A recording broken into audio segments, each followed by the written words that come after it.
Boa noite, Pode Fran, dessa terça-feira, com o sol na porta.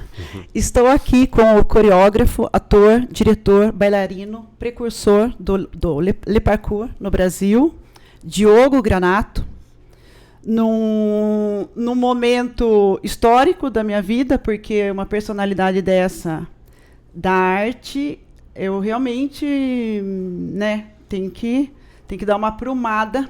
Quero agradecer os parceiros, C93, Juninho, B12, R3, Socorro em Pauta e minhas filhas que, né, estão sempre entendendo que mamãe está trabalhando. Tenho 2 de 9 anos. Oi, Diogo. Oi, Fran. Tudo bem? Tudo bem, e você? Ótimo convite, obrigado. Eu quero agradecer, eu sei que sua vida é corrida. A gente está aqui num espaço de tempo com o Diogo, que vocês talvez não conheçam, muitos já conhecem. Ele é uma personalidade da dança, dos espetáculos, do teatro.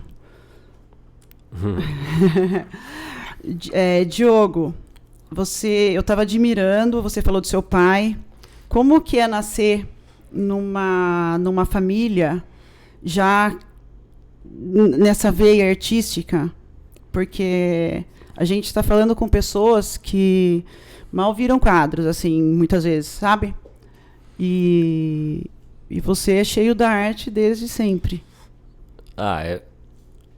É muito incrível ter nascido numa família de artista, né? Você tem referências artísticas desde pequeno, muda o jeito que você pensa e observa, talvez tudo, né? E não só do ponto de vista estético, ou mesmo também do ponto de vista de como sobreviver com a arte, né, do ponto de vista prático, pragmático. Porque, afinal de contas, digamos que minha vida inteira sempre foi paga com arte, né? Desde que eu nasci até agora. Então isso gera uma perspectiva, acho que diferente, sobre o ser artista, né? Eu encaro muito ser artista como uma profissão como outra qualquer, onde você tem que fazer o trabalho cotidiano para poder sobreviver. Talvez porque eu tenha visto isso acontecer minha vida inteira, né? Então são duas coisas que mudam sua perspectiva, seu pensamento. Uma é pragmática, prática, que é a sobrevivência no mundo da arte independente, e outra é a influência que um pensamento artístico, estético, conceitual tem numa criança desde pequena. Como que é uma criança aprender a sobreviver da arte num país que é pura arte, mas que nem sempre valoriza. Nem sempre colabora. Né? Eu vi... Peraí. Pode atender, se quiser. Eu vi muita coisa acontecer. Por exemplo, eu vi vários momentos em que meu pai tinha que redescobrir um jeito de ganhar dinheiro. Por exemplo, quando teve o plano Collor, né? E congelou a conta de todo mundo, etc. Ele ficou sem dinheiro. As pessoas ficaram sem dinheiro para comprar quadros. Aí eu lembro que ele fez, então, dezenas de quadros bem pequenos. E aí fez uma exposição de mini quadros. Ele mudou o tamanho, basicamente, e solucionou aquela situação, porque aí conseguiu vender os quadros ainda numa situação de crise nacional, digamos assim. Então, você entende que você, como artista no Brasil, você às vezes tem que se adaptar muito rapidamente, né, à situação que está acontecendo no momento. E eu acho que eu aprendi isso bem, né? Por exemplo, agora, né, a gente teve uma readaptação e eu sinto que eu realmente me readaptei rápido. Acho que porque eu tive esse exemplo do meu pai. Me adaptei, por exemplo, ao online, ao audiovisual, que era o audiovisual eu sempre fiz, né? Mas realmente a mudança da qualidade do meu audiovisual de antes e depois da pandemia é gigante, justamente porque eu entendi como um desafio e não como um desafio à adaptação, um desafio à pesquisa, ao invés de me deixar vencer, talvez, pelas forças esmagadoras aí. Tanto da pandemia quanto do péssimo governo, tanto municipal, quanto estadual, quanto federal. Você mudou muito sua forma de comunicar, então, com as pessoas, com os alunos? Sim, eu tive que transformar o uso das minhas redes sociais, né? Eu acho que violentamente e de forma extremamente rápida, né? Então, foi uma grande transformação ali no uso, por exemplo, do Instagram, né? Como uma ferramenta de divulgação da arte, de manutenção do meu contato com a pessoa que consome arte, né? E consome também aulas, etc. e tudo mais. Não tudo teve que ser feito a partir do virtual. Não era algo que estava distante de mim, mas a transformação foi grande de qualquer jeito, né? E voltando um pouco na sua infância, como que é viver num mundo que é quase lúdico, né? Sendo filho de um... Ai, não sei se dá... Como que é viver nessas cores?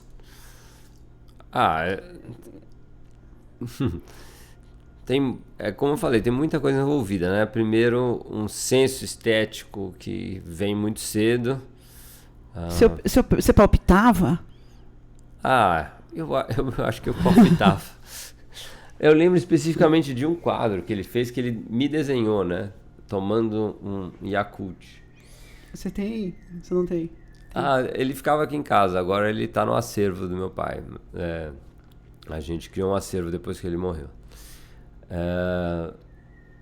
E do lado eu falei, era um quadro com duas partes. Eu lembro que eu falei, do outro lado eu quero um Fusca. Aí ele fez um Fusca. Mas era isso, a gente, sim, tinha umas brincadeiras, mas eu palpitava, né? Palpitava, brincava, achava que já entendia de certas coisas. Não só é uma convivência também artística, também tem a personalidade do artista, talvez, né? Não sei o quanto isso é real, mas talvez os artistas tenham uma loucura um pouco maior, talvez. Não uma loucura no sentido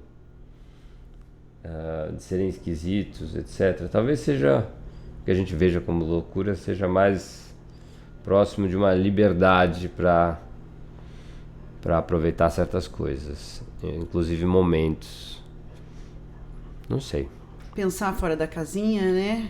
Talvez tenha a ver com criatividade, né? Com estar sempre enxergando, tentando treinar, porque o artista acho que treina a percepção a enxergar o mundo sob novas perspectivas. Então talvez isso seja uma liberdade que aconteça mais no mundo das artes, né? Entre os artistas. Filho de artista? normalmente cresce louco ou careta? É verdade, é curiosidade, porque... É uma boa pergunta. Eu acho que eu fiquei filho careta de pai louco por muito tempo, né? Minha mãe também ceramista, minha mãe também artista, né? Ela foi psicóloga infantil e depois virou ceramista. Olha, eu fui careta por bastante tempo, até que em algum momento eu fiquei louco, eu não sei. E eu me acho bem normal, na verdade. Sim! Mas pode ser, é um não ponto é de loucura vista. de louco, é loucura de poder ser o que você quer ser. Você ser você. Eu acho que essa liberdade de enxergar o mundo de forma criativa, que talvez faça com que outras pessoas achem a gente um pouco mais fora da casinha, isso veio mais com o tempo mesmo. E você cresceu aqui em São Paulo? Sim. Conta um pouco. Eu sou nascido e criado aqui em São Paulo. Eu só saí daqui uma vez, passei um ano em Brasília,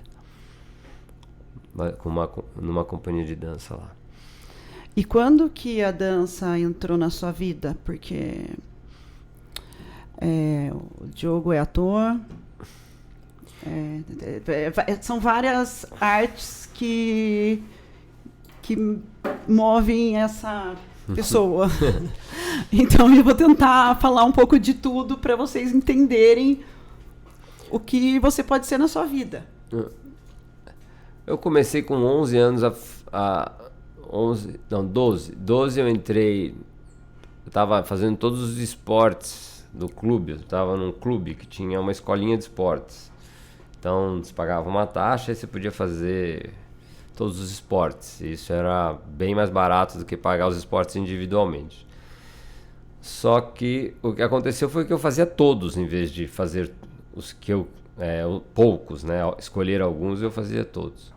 E a única atividade física que tinha sobrado, que eu não fazia, era a dança. E tinha 2 tipos de aula de dança nesse clube, que era Klaus Viana, com a Beth Bastos, e jazz, com a Zezé. E também, simultaneamente, minha mãe estava tentando convencer a minha irmã a fazer aula de dança. E eu ouvia ela tentando convencer a minha irmã. Acho que minha mãe achava que ia ser bom para ela, socialmente, não sei. Ela como adolescente e tal. Que ela tinha 4 anos a mais que eu, tava com 16. E ela não gostava de dança?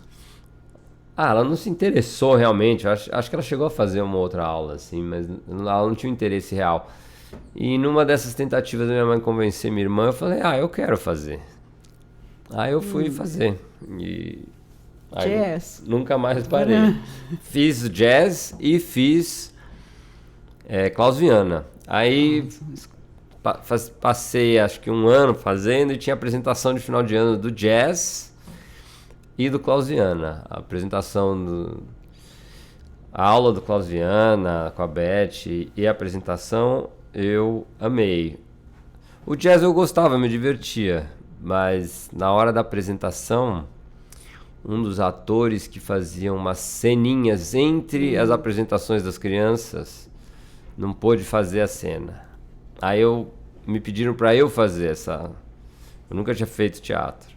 Então eu tava lá com 12 anos e entrei para fazer as cenas. Você assistia no ensaio? Era cenas de teatro que um ator não ia poder fazer, tinha cancelado. Entre as apresentações das crianças do jazz. Aí quando terminou a apresentação, não tinha gostado de apresentar jazz, mas eu tinha gostado de fazer o teatrinho. Então eu entrei pro grupo de teatro do clube também. Esse clube era ótimo, tinha tudo, né? Tinha dança, tinha teatro. E aí comecei a fazer teatro sem parar e dança sem parar. Desde então, nunca parei. Aí a gente fez uma peça, depois outra lá no clube. Uma peça... aí uma peça que eu fiz, que era Sonhos de Noite de Verão, fez um sucesso.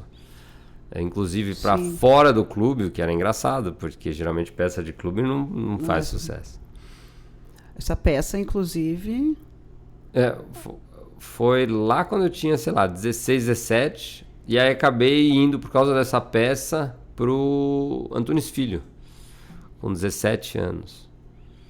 Então aí foi também a parte do teatro. E aí depois do Antunes Filho, aí eu saí do Antunes Filho. Aí trabalhei com a Rosane Bonaparte, que já tinha feito Antunes Filho. Depois montei um grupo, e aí saí do grupo que eu mesmo montei. E foi umas confusões. Aí a dança eu fui meio parando até eu ver o contato improvisação no meu colégio, numa demonstração que a Tica Lemos estava fazendo no meu colégio. Aí eu resolvi fazer isso daí. Aí fui pro Estúdio Nova Dança, e lá começou a minha formação mesmo, com mais ou menos 17, 18 anos, 18 mais ou menos. Aí eu comecei a fazer dança, vi uma apresentação deles, do Estúdio Nova Dança, que era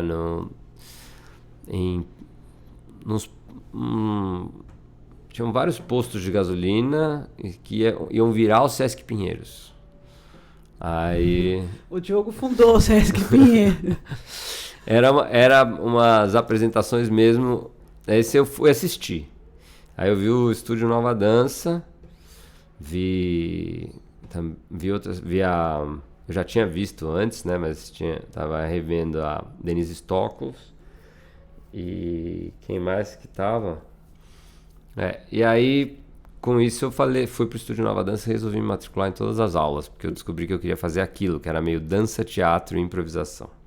É de que ano que a gente está falando? Só para localizar o moço. A gente deve estar falando de 1994, talvez. Eu acho 95. Não sei exatamente que ano foi. Sim, mas anos 90. Final dos anos 90. Final dos anos 90. Uhum. Aí fiquei no Estúdio Nova Dança. Era todo dia, de manhã até a noite, sem parar. Gente. Aí entrei pra companhia Nova Dança 4, da Quito e da Tica. E foi. Aí nunca mais parei de dançar. E entre espetáculos, muitos, né? Você dirigiu, você criou, parceria com seu irmão, bastante coisa. Não, parceria com meu irmão a gente fez um só. É só um? Só um. Ele é do outro do teatro também, né? Mas ele tá... Geralmente a gente tá em outros mundos, assim. E aí uma vez a gente fez um trabalho juntos. Ele nunca dançou? Ainda somos os mesmos, né? Não, ele fazia... Eu dançava e atuava, ele atuava só e cantava também. Fazia um personagem. O Berla Beloso também entrou ali no espetáculo. A gente tá falando da nata da arte paulistana. Pra vocês entenderem. O que vocês viam lá na Folha de São Paulo acontecendo, tá aqui. Você aprendeu desde cedo viver da arte. Nos anos 90, desenrolou bem. Sim, lá no começo, assim, eu lembro que foi rápido, que eu passei uns 6 meses fazendo tudo que o estúdio oferecia, e aí entrei na Companhia 4, depois entrei na Companhia Nova Dança, da Adriana Greco também, e comecei a ganhar um dinheirinho já. Naquela época era difícil, porque não tinham muitos editais, né? Acho que não tinha quase nada. A gente vivia de vender mesmo espetáculo. Então a gente tinha que montar uma coisa depois da outra, para poder sempre ter novidade, porque na dança também, mesmo que a gente fizesse dança-teatro, não tinha temporada, né? Não é que nem em teatro, que você ganha 2 meses, 3 meses, 6 meses. Não, a dança geralmente é 3 apresentações, 2, 1. E não tem turnê? Aí você tenta fazer em outros lugares, mas às vezes era difícil. Às vezes eles queriam coisa nova o tempo todo, ou queriam uma adaptação para fazer. Aí a gente adaptava, se virava, e a pesquisa começava a integrar todas essas possibilidades, porque o único jeito de você se manter numa pesquisa continuada na dança era meio que se adaptar ao que estava sendo pedido incluir essas coisas, e aí a pesquisa ficava somando coisas novas. Por exemplo, a gente foi chamado para trabalhar com um homem cordial, aí fizemos homem cordial. Aí a gente foi chamado para trabalhar com Deleuze, numa inauguração do Sesc 24 do Espaço, né, acho que era a mesma, que viria a ser hoje o 24 de maio. Aí, quando a gente fez aquela abertura do espaço, né, onde iam começar as obras, eles pediram Deleuze. Então a gente misturou Homem Cordial com Deleuze. Depois, no Centro Cultural Banco do Brasil, acho que a gente fez uma homenagem a Marlene Ansaldi. A gente misturava Homem Cordial, Deleuze e Marlene Ansaldi. Então a Companhia 4 era muito adaptável e ia fazendo somas, né? E aí, aos poucos, a gente ia montando as coisas, só que eram acumulativas, né? Para poder você sentir que você está numa pesquisa continuada, a gente tinha que fazer essa estratégia. Como que é a dança como forma de expressão, né? E viver disso? Porque tem as grandes, né? Grandes companhias. Grandes companhias. Se você vive como eu, em companhias independentes, né? Você ou vive de venda de espetáculo, ou de edital, ou dando aula. São essas três coisas. Você basicamente tem que ter uns 5 empregos diferentes, né? Professor de tantas aulas, treinador físico, preparador corporal, coreógrafo, diretor, bailarino, né? Intérprete de alguém. Então, para sobreviver, acho que no mundo da dança, você tem que ser um pouco múltiplo, não tem muito como você pensar em ficar só num lugar da dança, né? Eu acho que não dá para ser só bailarino se você tá na dança independente, né? Dá para ser só bailarino numa grande companhia, mas é um negócio super arriscado também, né? Você pode viver anos ganhando bem como bailarino numa grande companhia e de repente você passou da idade. E aí, sim, o que você faz? O que você faz? A dança é cruel, né? Porque tem um funil aí de idade, talvez. Quantos bailarinos acima de 60 a gente conhece na ativa? São poucos. Não. Porque é isso, o funil é cruel. Isso também acontece no teatro, mas eu acho que é menor esse funil. É menos cruel, talvez. Eu sinto que a dança independente pelo menos te prepara para que você consiga continuar fazendo para sempre isso, né? Eu espero morrer dançando. Vamos ver se eu vou conseguir. A página dele no Instagram é Diogo Granato, tudo junto. O Diogo, você dá aula à distância? Assim, tem como? Sim. Porque eu fico assistindo e fico sonhando em dar pelo menos uma piruleta no chão que seja que ele dá. Porque é emocionante. Não, é emocionante. Pra mim dá vontade de chorar. O movimento, né? É que assim, da minha forma de expressar, como você joga o corpo naquele tempo e volta e solta. Tem como... porque a gente está depois da pandemia, né? Maio de 2022. Você se adaptou, você, além da comunicação, pelas redes, você dá aula à distância? Sim, né? Tudo começou, logo que a pandemia começou, eu comecei a dar aula por lives, né? E aí passou um tempo, até porque estava dando aula aberta, justamente para todo mundo que estava preso em casa poder mexer o corpo de alguma forma. Então... Entrevado. Para não ficar... Entrevado. E com o tempo aí evoluiu, aí foi pro Zoom, aí formei turmas mesmo, tanto de improviso cênico, quanto de dança, quanto de dança acrobática, né? Que são 3 aulas que eu dou diferentes, bem diferentes uma das outras. Aí com o tempo eu parei com a aula de improviso cênico, fui parando com as aulas, e a de dança acrobática continuou, porque tinha muitos alunos de outros estados. Então, acabei de dar uma aula para eles. De outros estados ou de São Paulo, interior. Que não tem acesso à minha aula, né? Então, eles fazem aula online. Então, a turma continua online, com pessoas que não estão aqui na cidade. Mas o improviso cênico voltou ao vivo, dança voltou ao vivo. Bom, o Instagram é um lugar onde informações são diferentes, né? Você tem um filtro muito específico, né? Por exemplo, as minhas acrobacias, a minha dança acrobática é o que mais é visto, né, no Instagram. Se eu faço um trabalho da minha pesquisa mesmo, né? Quer dizer, dança acrobática é minha pesquisa também. Mas eu faço um trabalho mais de improviso cênico, misturando tudo, todas as minhas técnicas, etc. Uma coisa mais profunda.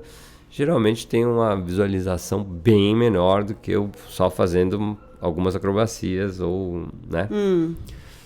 Então isso também influencia, eu tenho reparado que influencia na procura, né? Hoje em dia tem me procurado mais por dança acrobática do que pela minha pesquisa mesmo, né? Do que mais profunda, mas né? É o que natural. Você né? Você está ali na dança, que você mostra. É o que o Instagram mostra mais, né? Se eu posto uma sequência de 4 movimentos acrobáticos virtuosos, eu ganho 1.500 curtidas. Se eu boto um vídeo de 15 minutos de uma pesquisa que eu estava fazendo, por exemplo, sobre dançar a voz de entrevistas, né? Com o John Coltrane. Aí eu acho que 5% ou até menos assistem o vídeo até o final, né? Você não Sim. tem... É difícil assistir 15 minutos no Instagram hoje em dia. A média eu acho que é 3 minutos, cara. Geralmente... tem mais paciência. Eu acho que tem paciência, talvez não naquele formato, né? Não nesse formato. Não é. A gente tá assim, ó. É todo mundo. Eu pesquiso sobre isso também. É todo mundo, não tem. Você não aguenta. O pessoal não aguenta o tempo. Eu, por exemplo, eu gosto de assistir as coisas Então, longas. é diferente. Por isso. É outro mundo. Pesquisa. Sim, sim. A gente tá vivendo uma época O Cristiano da Carnas sinopse, é da sua escola? quase. O Cristiano Carnas, da Companhia Nova Dança 4, com quem eu trabalhei Vi muito 25 anos. espetáculo dele. Sim, ele é incrível. É um ótimo bailarino ator bailarino, ou seja lá o que for. Então, assim, eu acho que as pesquisas vão mais pro YouTube. Você tem seu canal lá? Tem meu canal no YouTube. O povo aguenta. Fica 15 minutos.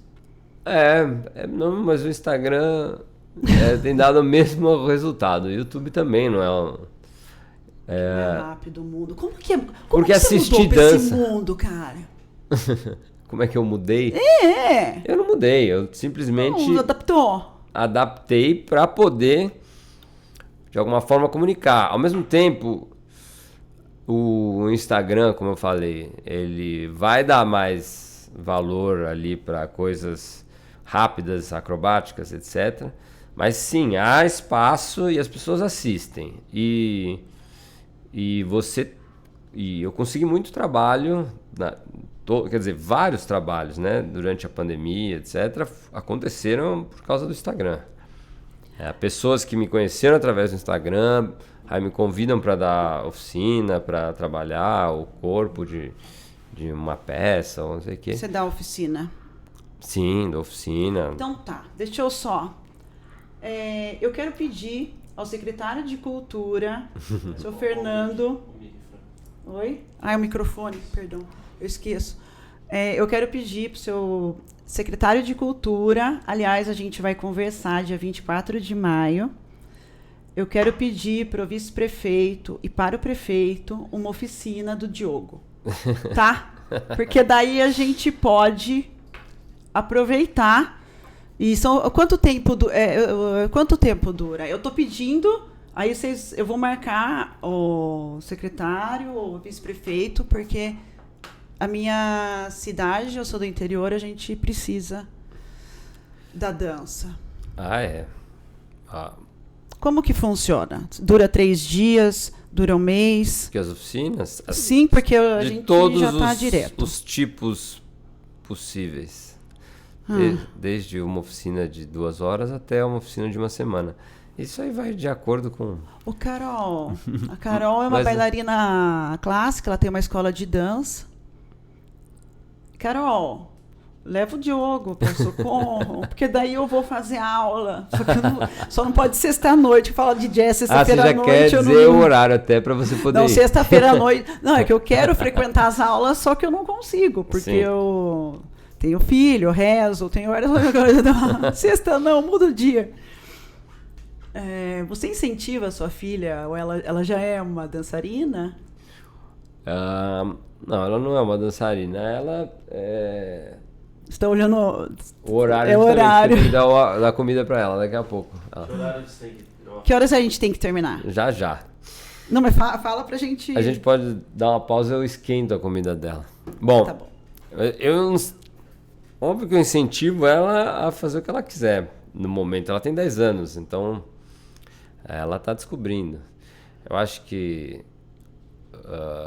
tem que tomar cuidado, né? Ainda mais quando a gente faz alguma coisa física, para não treinar a nossa filha, né? A gente deixar ela escolher o que ela quiser fazer. Então, em vez de deixar ela se divertir. No momento, ela está interessada em patins. Ela está fazendo patinação artística e rock no patins também, não no gelo. Nossa! Minhas filhas vão escutar isso. Eu tenho 2 de 9. Uhum. E a mamãe não deixa nada. Ai, Deus, me ilumine. Deixa tudo. Me ilumine nesse momento. Por que você não deixa nada? Na verdade, minha filha com 4 anos, ela teve um acidente, teve algumas fraturas na coluna e eu fiquei traumatizada. Então, ganhar o patinete, eu destruí o patinete. Porque eu não suportava... O medo. Mas aí você vai colocar um medo nela que não é legal. Então, daí quando elas estão com o pai, elas escalam, elas vivem a aventura longe de mim. Mas, infelizmente... Você precisa trabalhar o seu trauma para não impedir elas de se divertirem. E de descobrirem coisas novas, né? É super importante para o corpo explorar essas coisas. Como superar trauma?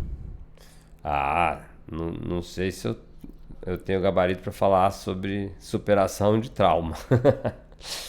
Mas não ter medo. Mas corporalmente, sim.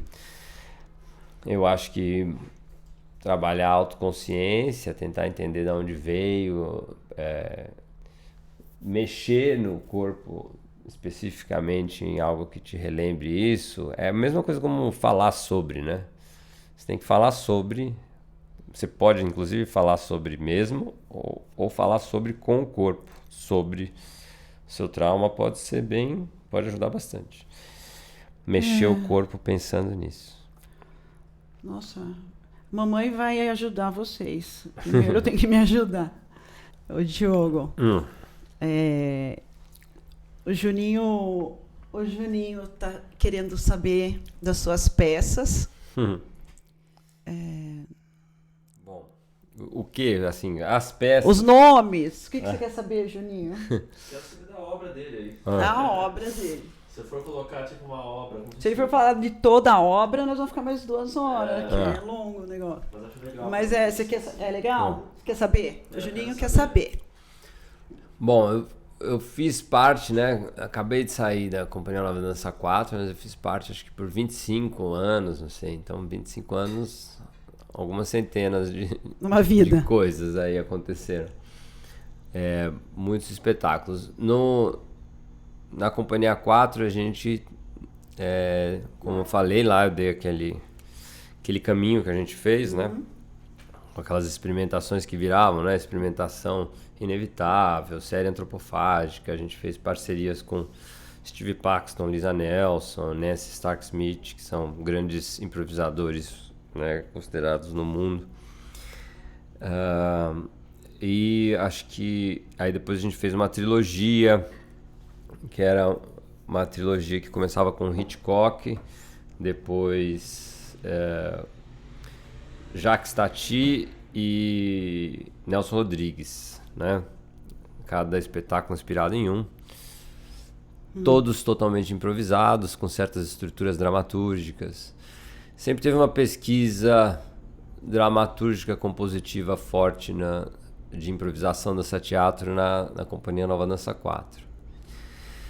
Nos Silenciosas, que é uma companhia que eu dirijo já deve ter acho que vai fazer 20 anos já. A gente tem um caminho de pesquisa sempre, que gerou primeiro pesquisa sobre a própria improvisação em algum momento, né, sobre o que eu comecei a chamar de improviso cênico. E aí a própria raiz, né, eu fazia espetáculos genéricos, inclusive. Um chamava Improvisos, o outro chamava Dançando na Cidade, que eram espetáculos genéricos de improvisação, sem tema. O tema era a própria pesquisa da improvisação. E já faz, agora, o Silenciosas está há, acho que 8 anos que a gente iniciou uma pesquisa sobre Guimarães. Começamos com o livro Primeiras Histórias e a gente está tentando agora conseguir um edital para finalizar esse arco inteiro com Grande Sertão Veredas. Toda a pesquisa do Primeiras Histórias foi feita como introdutória para a gente conseguir improvisar em cima de textos do Guimarães, para que a gente consiga improvisar em cima dos textos e das danças inspiradas no Grande Sertão Veredas. Puta que pariu, né? Desculpa falar. É um processo longo. A gente passou 2 anos só fazendo conto por conto, né? Então eram 2 anos, 1 mês para cada conto. Que é pouco, na verdade. E aí depois mais 2 anos para juntar todos esses contos em um espetáculo que chamou Primeiras Histórias. E aí foi indo, a gente começou a pesquisa do Grande Sertão Veredas, e aí foi online, porque quando a gente ganhou esse fomento para começar o Grande Sertão Veredas e temporada do Primeiras Histórias, a pandemia chegou. A gente teve essa sorte de ter fomento durante o começo da pandemia. E agora a gente quer finalizar esse espetáculo, esse trabalho, Grande Sertão Veredas. A outra companhia que eu dirijo chama Mais Companhia. Lá a gente já trabalhou... A gente trabalhou muito com sons, né? Teve um espetáculo que chama Punch, que a gente provavelmente vai retomar agora. E vamos fazer a versão completa, Punch Drunk Love. Serão 2 horas de espetáculo em cima do filme Punch Drunk Love. A gente simplesmente usa o som completo do filme como trilha sonora e estímulo para a movimentação. Gente. Então a gente fez 1 hora disso, né, que chamava Punch, que era a primeira metade. E a gente ainda não teve a oportunidade de fazer a segunda hora dessa. E agora a gente está querendo completar o filme inteiro. E apresentar mesmo 2 horas de espetáculo. Então, para 2023 já tem 2 espetáculos a caminho, pensado, tenho certeza. Tem Grande Sertão Veredas, nosso, né? A gente, como não é o Grande Sertão Veredas, é a nossa versão do Grande Sertão. Do estudo, da pesquisa, do improviso. Porque mistura tudo, né?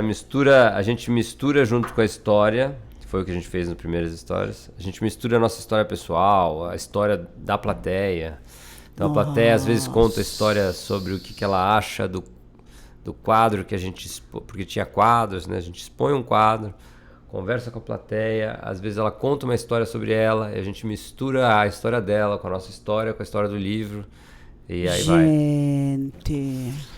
E o nosso Grande Sertão Veredas tá para ser montado. A gente só precisa de um edital, porque senão não temos condições de... E como que está a situação da cultura em geral, dessa... Teve agora, né? Teve o Aldir Blanc, né? E agora tem essa lei Paulo Gustavo. Né? Teve o fomento também. A gente está tentando entrar no fomento. E agora tem a Aldir Blanc e o PROAC, né? Bom, enfim, mas tá complexa a situação municipal. Teve... Não sei, tá...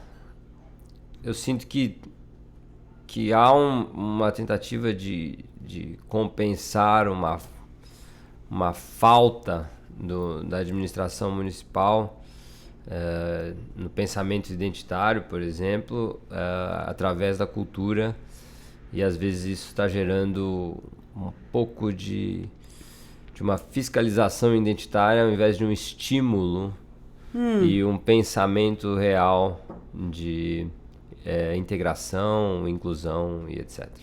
Piorou, então? Olha, eu sou suspeito para dizer, mas eu Não, sinto mas você sabe. Eu sinto que desde o Haddad a cultura tem sofrido sem parar. Tá difícil enxergar assim.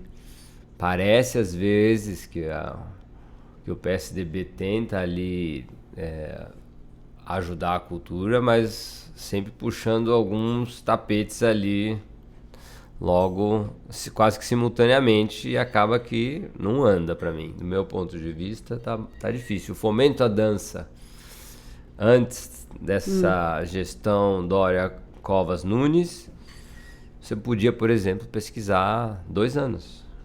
Hoje em dia, no máximo 8 meses, você consegue sustentar um grupo pelo fomento à dança na cidade de São Paulo. Ou seja, teve uma queda de verba, de tempo. Educação também. Que para mim sangra a dança paulistana. Paulista. Né? Então, o Estado. Porque temos em 2 esferas, né, isso acontecendo. Paulista, paulistana e brasileira. O Diogo é um dos precursores do Le Parkour no Brasil. Como isso entrou na sua vida? E as escadarias que eu vi os vídeos dele é justamente aqui do lado. Meu Deus. Isso foi um pouco assim, os precursores do Le Parkour, né, do parkour, né? Que os precursores do parkour, o precursor foi o Eduardo Bittencourt, né, que já faleceu. E depois veio uma turma, né? Que era o Le Parkour Brasil. E eu experimentei 2 vezes sair pulando as coisas, porque eu tinha visto um vídeo no YouTube do precursor, do criador, que é o Davi Bell. Mas eu não sabia o que eu estava fazendo, só saía pulando e descendo. Mas um dia aqui na frente de casa eu encontrei esse grupo Le Parkour Brasil. Por coincidência, eu tava pensando, nossa, eu queria brincar daquela coisa que eu não sei o nome, de pular e subir muro. Pode passar. E aí... Você quer passar, filha? Pode passar. Eu quero perguntar, eu vou lavar o prato depois ou eu posso lavar agora? Depois eu lavo o prato. Vou pegar um negocinho de copo. Tá bom, vai.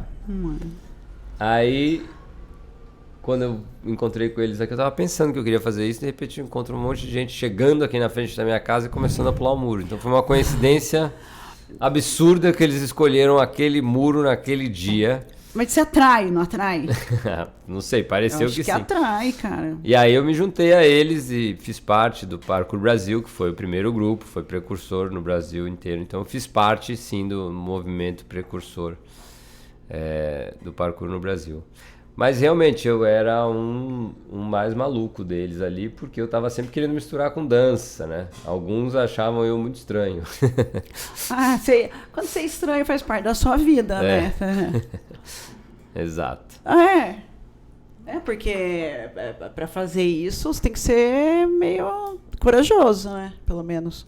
Fora o resto. Não sei, um pouco. O que você precisa ter vontade, pra né? fazer? Não, se eu descer 3 escadas, eu tropeço. Mas você vai... Muitos começam assim. E aí você tem que ter vontade de experimentar. Força, Realmente, elasticidade, quer dizer, tem mais coisa. Coragem. Mas você vai tentando e vai mudando. Não dá. Não. Mas é uma coisa incrível, o parkour, você repensa certas coisas que você achavam que eram imutáveis mesmo, né? Isso, por exemplo, medo de altura.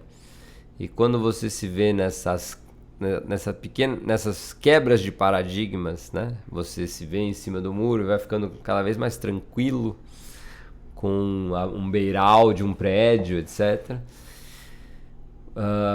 Isso muda muito você. Eu lembro de vários sonhos que eu tinha, que eram justamente que eu sentia mesmo que uma grande quebra de paradigma estava acontecendo em mim, sobre medo, sobre o que eu achava que era possível ou não, né? Nossa. Isso transforma você de alguma forma, eu acho, né? Você já se machucou? Me machuquei pouco, na verdade. Eu tive umas 2 quedas boas, assim. Você é corajoso. Olhem os vídeos dele, que vocês vão entender o que eu tô falando. Agora eu sou um dinossauro, né, já do parkour. Quando eu faço alguma coisa, eles já falam, nossa, você ainda faz. Ou, eu queria ficar assim quando eu ficar mais velho. Mas tá... Não é mais, nossa, como é bom. Nossa, com essa idade você ainda faz isso. Já vai mudando, muda a perspectiva. Mas eu acho que tá na cabeça, né? A gente tá envelhecendo, mas a cabeça acho que tá todo vapor ainda. Sim, acho que tá melhor, aliás. A cabeça tá ótima. Pena que o corpo não vai acompanhar a minha cabeça até o final. É o nosso destino, né? Pra fazer o quê? O meu eu garanto que tá acompanhando bem menos. Se vocês quiserem conhecer o trabalho do Diogo, nunca vi o Diogo, não sei. Olhem no Instagram, que tem bastante coisa, quase diariamente ele publica. No YouTube? No YouTube, bastante coisa. Pode dar Google também, que tem muita coisa. Pode. Manda ver na internet. E pode ir ao vivo, assim que tiver. Pode. Que eu é o melhor. O que não pode, Diogo? Pode, Fran, o que não pode? O que não pode? Tudo pode, né? O que não pode, eu não sei. Quando a sua liberdade começa a atrapalhar a liberdade do outro. Sim. O resto pode. Tudo pode. Quase tudo pode. Menos foder os outros. Basicamente. Eu não sei se tem algum assunto que eu não tenha tocado. Se a gente pode falar da sua essência. Na minha essência... Eu acho que a minha essência é investigativa. Eu gosto de investigar as coisas. É assim que eu me misturei com o parkour, é assim que depois eu me misturei com a dança acrobática, com as acrobacias. Foi assim que eu comecei lá atrás, com a consciência corporal, com a dança, com o teatro, com tudo. Então essa seria a minha essência. Eu gosto de investigar e quando eu começo a investigar, eu sou bem CDF. Tem alguma mensagem que você queria ter escutado quando você era criança? Alguma Dioguinho de 10 anos, assim? Ou... Eu acho que você não sei. Isso é curioso. Isso é curioso, mas eu acho que eu recebi as mensagens, né? Então. Quando eu tinha 12 anos, eu fui derrubado numa escadaria por homofobia, né? Porque eu tava fazendo dança. E eu acho que... Aí eu não contei isso, né, para os meus pais, mas eu perguntei para minha mãe se era tudo bem eu fazer dança. E eu acho que ela me deu uma mensagem ótima, que foi... Claro! E então eu entendi que... Eu acho que o jeito que ela falou, ou seja, sem transformar isso numa grande conversa, porque ela poderia ter falado assim, por que você está questionando? Não, ela simplesmente falou que era tudo bem, claro. Isso me fez entender que tudo bem eu sei quem eu sou, fazer o que eu quiser. certo? Não importa o que, né? E não foi colocado um peso. E eu acho isso ótimo. Não tem essa... Para mim, eu tento fazer isso. Não colocar um peso numa decisão, né? Se você... E nem construir uma dificuldade. Também tem a ver com aquilo que eu falei do parkour. Às vezes a gente constrói uma dificuldade que não está lá. Então você fala, eu não vou tentar fazer isso porque é muito difícil, meu corpo não vai conseguir, ou minha mente não vai conseguir. Eu não vou tentar aprender a mexer em eletricidade, ou encanamento, ou fazer dança acrobática, ou qualquer coisa. E às vezes é só começar e vai acontecer. O processo de... E aí pra mim isso é uma coisa que eu sempre tento fazer, que é achar que toda a informação é acessível, que basta começar a investigar essa informação. E eu acho que a gente vive numa sociedade onde tenta-se dizer que aquela informação é inacessível. Então, pessoas, por exemplo, da dança tentam dizer que é muito difícil ser bailarino. Para isso você acho que tira a democratização, digamos, da arte. Ou é muito difícil fazer qualquer coisa, né? A gente estava falando disso ontem. Você lembra, Juninho, no carro, cara? Então é meio isso. Eu fico tentando sempre quebrar esses paradigmas. Quem devia incentivar fica falando que não, né? Tipo, assim, Mas eu acho que o pior desses é você mesma, né? Quando você tá se proibindo de tentar algo novo porque você já acha que você vai falhar ou porque é muita informação. Sendo que você não vai aprender algo novo direto sendo profissional. Você vai primeiro experimentar um pouquinho, né? E aí vai vendo o seu interesse de continuar a investigar mais profundamente. Eu também acho. Totalmente. Ainda mais hoje. Eu acho que isso está sendo bom para essa turma nova que tem a internet. Muito acesso à informação. Porque isso vai ser bom e vai ser ruim simultaneamente. Já rolou. Que é, a pessoa tem acesso a tudo, consegue aprender qualquer coisa, ela vai no YouTube e fala como eu troco esse chuveiro. Aí aprende. Mas simultaneamente também... Fica no raso. Talvez é isso, acha que já sabe fazer tudo. Você tem que experimentar tudo e não perder essa curiosidade investigativa, eu acho, para se aprofundar num assunto, para que ele realmente fique interessante para você e para que ele se transforme na sua mão. Porque não há nada de novo no mundo, mas a não ser a pessoalidade. A gente está no mundo que o resultado é muito rápido. Mas assim, da minha época, acho que a mesma da sua, o resultado não era rápido. A gente aprendeu que tinha que plantar, que tinha que estudar, que tinha que se formar, que tinha que se especializar, que tinha que pós-graduar, que tinha... Eu, pelo menos, tipo assim, não, fia, você vai... Mas hoje não tem, parece isso. Acho que tem, sim. Será que... gente, na cabeça dos jovens, Na cabeça dos jovens, em relação a... Fama e dinheiro, talvez tenha essa lenda de que você não precisa. Eu não sei, mas são coisas diferentes, né? Ou, tipo, ser reconhecido no YouTube porque você fez, ou no TikTok, eu não sei o que, é diferente de você descobrir um caminho realmente investigativo que te adiciona e que te alimenta na vida. Então, é que talvez... isso esteja fora do entendimento. O que te alimenta de verdade, né? Talvez as pessoas não estejam... Gostei. Né, muito interessadas em se alimentar profundamente. Acho que isso pode ser o que gere tantos males. Vazios, ou né? tantos vazios. Vazios é uma boa palavra. Eu acho que a gente está tendo vazios muito grandes nas pessoas. Nossa, uma amiga minha, ela é diretora de RH de uma multinacional holandesa. Então, eles fazem uma pesquisa grande quando eles vão contratar jovens, estagiários, né? E outro dia a gente viajou junto e ela falou que o susto dela foi ter entrevistado mais de 20 jovens de 17, 18 anos, e que dos 20, 15 tomam antidepressivo e confessaram, né, para a empresa ter ansiedade. Eu falo, mano, Exatamente. é um número muito grande de gente muito nova com ansiedade, com problemas muito profundos, né? Porque, tipo, ansiedade você Exatamente. tem em outra época da sua vida. Nessa época você tem entusiasmo, sonho, Diversão. inocência.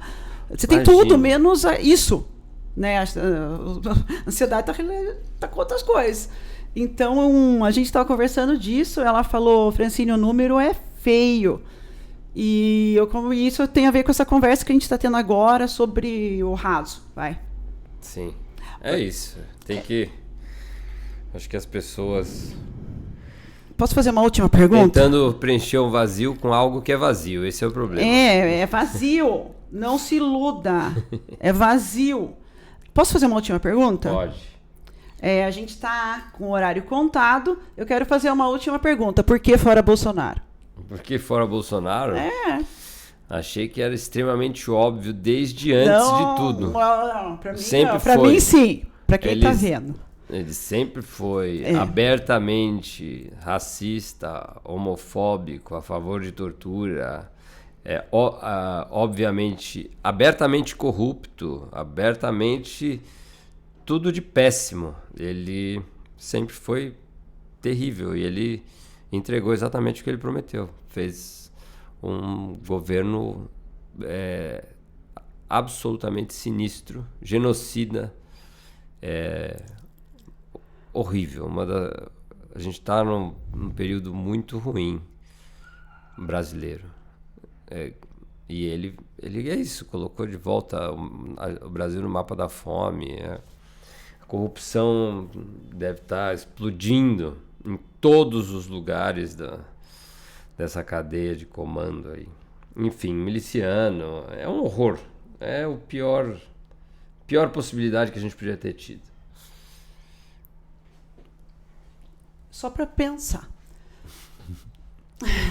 É porque é uma forma de eu fazer as pessoas pensarem. Sim. Ótimo. Diogo, com todo o respeito, com toda a honra, muito obrigada pelas suas palavras. Eu espero que... Eu falo sempre o seguinte, se eu conseguir chegar em uma pessoa, eu já estou no lucro. Uhum. Ótimo. Obrigado a você, Fran. Foi demais. Espero que chegue uma pessoa. Eu acho que uma pessoa realmente é ótimo já. Muito obrigada, boa noite. E esse é Diogo Granato. Tudo que ele já mostrou aqui. Eu estou muito feliz.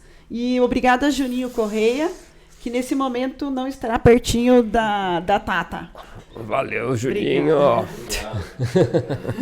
Obrigada.